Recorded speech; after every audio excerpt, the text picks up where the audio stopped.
Where did each charm come from? That is to say, how did each charm come into being? According to charm lover Salubra, a charm often comes into being through a dying bug's final wish. When this happens, supposedly a part of the bug's soul or essence of being goes into the charm itself to give the charm its power. There are exceptions to this though, such as a strong feeling of connectedness to something or someone. The descriptions of some charms in the inventory give us some hints, as well as the location and surroundings where a charm can be found. In this video, I'll be going over every charm in Hollow Knight and how it likely came into being. First is the Wayward Compass. Simply, it whispers the bearer's location to them whenever a map is open. This one could have appeared when a bug died because they were lost and they didn't want anyone else to meet the same fate. On a lighter note, it could have come from a cartographer who wanted to help out other mappers or wanderers who came after them. Next is Gathering Swarm. The inventory description says that it is useful for those who can't bear to leave anything behind, no matter how insignificant. This one probably came from a bug who loved to collect things and felt sad that they couldn't pick up everything they wanted. Maybe as they died, they regretted all the things that they had come across in their life but never got the chance to pick up. Then is Stalwart Shell. We don't get much information about this one other than that it builds resilience and makes it easier to escape from a dangerous situation. Maybe this was the final wish of a bug who died in such a dangerous situation and felt that they could have escaped if they just had a small window of opportunity to do so, which is exactly the function that this charm has. After that is Soul Catcher. We know that this one came from the snail shamans and that they were able to wield soul in various ways such as creating spells. But soul has to come from somewhere, and some shaman probably wished there was a way to get just a little more of it a little faster, which culminated into this charm. Then comes the Shaman Stone, which is said to contain the knowledge of past generations of shaman. Specifically, those teachings were probably about how to make spells as powerful as they could possibly be, which is what this charm does. A shaman probably wanted an easy way for their knowledge to be passed down, which became this charm. Next is Soul Eater. This was probably the same as Soul Catcher, except this shaman may have been a little greedier for getting soul from things. We find this charm in a shaman's tomb right with them, making it possible that they were the one it came from and that it appeared after their death. They could have simply been buried with it, but it seems like a waste to leave such a useful item in a grave when the shaman would probably want it to be used. Then we have Dash Master.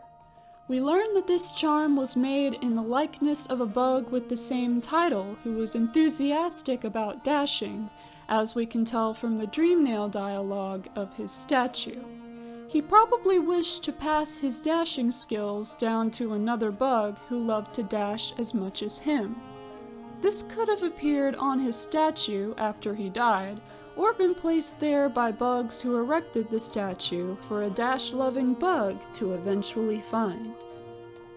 Right after is Sprint Master, which, like Dash Master, was made in the likeness of a bug known by that title. Like the previous charm, we can guess that this one came from a bug who wanted another to be able to get around like they did, except in this case by sprinting instead of dashing. Following that is Grub Song. Its description informs that it contains the gratitude of grubs. As for why it gives the bearer soul when they take damage, it's probably because the grubs were helped by the knight when they were in trouble, and so in return they wanted to give the knight something that would help them when they were in trouble. The other grub-related charm is Grubberfly's Elegy. An elegy is a poem of serious reflection, which in this case is likely the grubs reflecting on the stage of life that they can now move on from thanks to the night. It also contains the gratitude of grubs and imbues weapons with the holy strength, which may come from grubberflies themselves. Next is Fragile Heart, which gives the bearer an additional 2 masks of health. Like Stalwart Shell, this probably came from a bug who was unable to escape death and wanted there to be a way for someone else to do so in their place. As for why some charms are fragile like this one and some aren't, I'm not quite sure. Topic for another video, perhaps? Then comes Fragile Greed.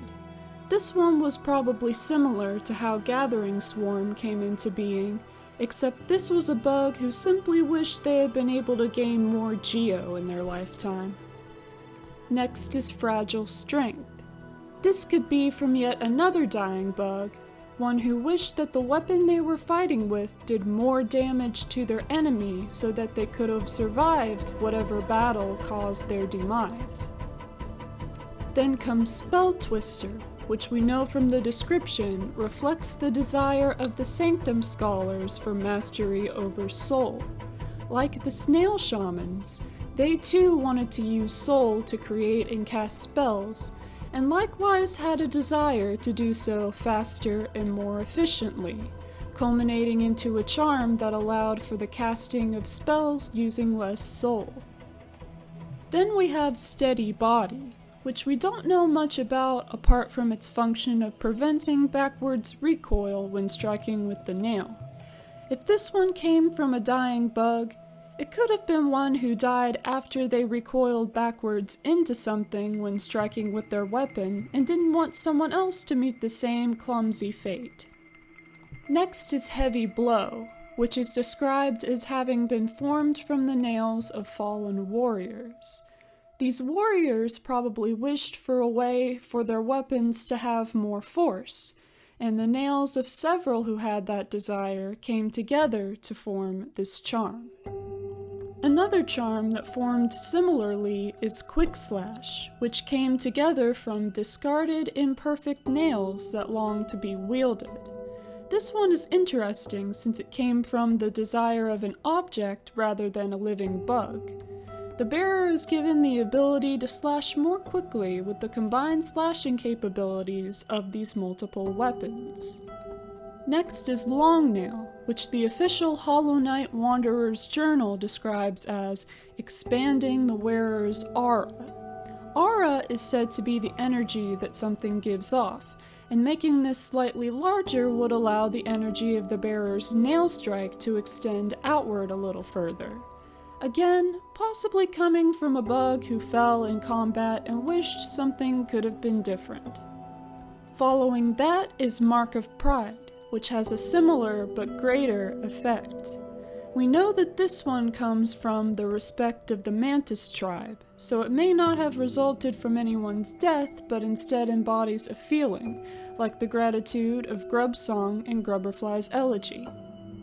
Then comes Fury of the Fallen, which embodies the fury and heroism that comes upon those who are about to die. This dying bug probably wished that these feelings alone would make their weapon more powerful, which spawned a charm that does just that. Next is Thorns of Agony, which senses the pain of its bearer and lashes out at the world around them. This might have come from a bug, maybe of the Mosskin tribe, who wished that they could manipulate plants in such a way that they would cause pain to anything that did the same to them. Then there's Balder Shell.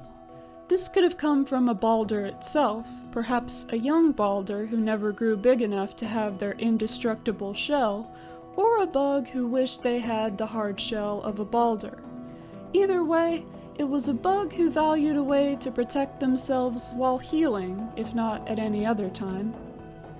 After that is Fluke Nest, possibly originating from the Fluke Marm's insatiable desire to breed, as well as have her children defend her by attacking those who would potentially do her harm. This culminated into a charm that would spontaneously spawn flukes whose sole purpose was for attacking and would come into being with the same amount of soul used for a vengeful spirit or shade soul spell. Next is Defender's Crest, which was bestowed by the King of Hallownest to his most loyal knight, that being Ogrim, aka the Dung Defender. This one likely came from the king's wish to return the favor of Ogrim's loyalty, as well as from his bond with Ogrim, hence why the charm mimics Ogrim in the way it does. Then comes Glowing Womb. Similar to Fluke Nest, this one likely comes from the desire of the giant aspen mother in the crossroads to continuously breed, as well as have her young protect her from attackers. Also, like Fluke Nest, it brings living creatures into being and thus requires soul to do so. Next is Quick Focus. Salubra describes crystals as supposedly helping one focus, so this charm may have come from the desire of a bug who wanted to do so more quickly and efficiently. We do know that the crystals contain a power similar to soul, so this connection makes sense. Then is Deep Focus, which formed naturally within a crystal and draws in soul from the surrounding air. As per the nature of charms, it was likely imbued with a desire similar to that of Quick Focus, this time for a way for focusing to be used for more gain than usual. The next two I'll cover together, Lifeblood Heart and Lifeblood Core. The latter is found in a room with the abyss creature itself, which is likely the being from which all lifeblood originates. These charms could be the result of that creature's desire to give its power to those it deems worthy so that they can protect themselves. The other lifeblood-related charm is Joni's Blessing. We learn from the charm's description that Joni wanted bugs to be able to protect themselves and that she was a consumer of lifeblood, deemed a heretic by the kingdom for doing so. These qualities of hers created a charm that would use lifeblood to give the bearer more health and thus protect them. Next is Hiveblood, formed from the hive's precious golden nectar. Either this nectar had healing powers or the bees wanted it to, creating this nectar-made health-regenerating charm.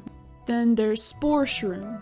This one could have come from a member of the Mushroom clan who wanted to better use their spore-generating abilities to protect themselves, or an outsider who wanted to wield the power of spores as well as speak the language of the clan, which would explain why the bearer is made able to do both by the charm. After that is Sharp Shadow, which contains a forbidden spell that transforms shadows into deadly weapons. Due to the presence of soul totems around where this charm is acquired, we can infer that it came from the ancient civilization.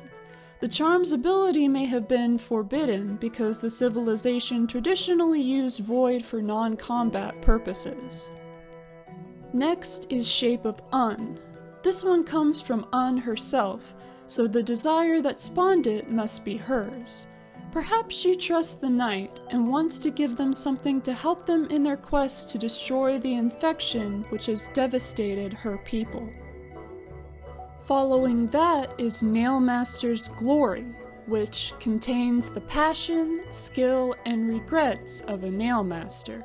These things were possibly on the mind of a Nailmaster when they died. The regret part perhaps being that they couldn't wield their nail art power as much as they wanted to, so a charm was created from this which would give a future nail art wielder a chance to do so. Then comes Weaver Song, which came about when the Weavers departed Hallownest for their old home in order to escape the infection.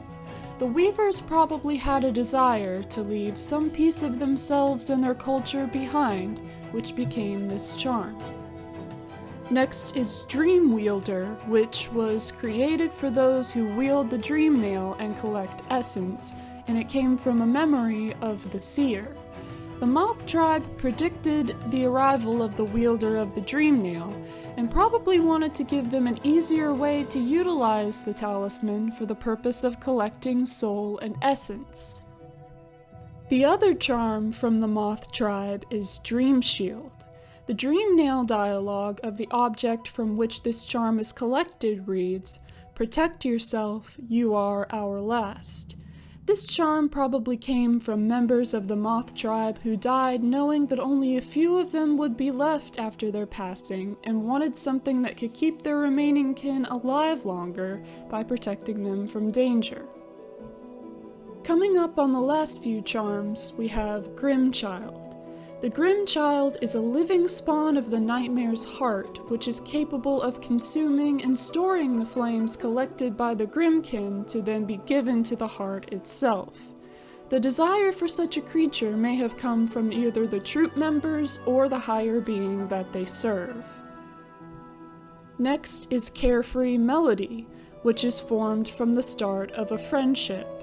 When Nim woke up alone and lost after having lost his memories, he probably had a desire to protect anyone who would take him in and befriend him, which culminated into this charm. Second to last is King Soul, a holy charm symbolizing a union between higher beings. This charm seems to have come about from the love that the Pale King and White Lady have for each other. As higher beings, they both naturally have the ability to focus soul, which could be why this charm creates soul for them to do so with. Last but certainly not least is Void Heart, an emptiness that was hidden within, now unconstrained. This was once hidden within the King Soul charm, but is revealed when the knight discovers a secret in the birthplace, so it likely altogether symbolized not only the Pale King and White Lady's love, but some desire they had to be able to contain and control the void.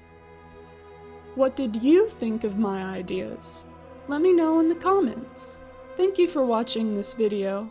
Please give it a like if you found it interesting, and subscribe to my channel for more content on Hollow Knight and other media.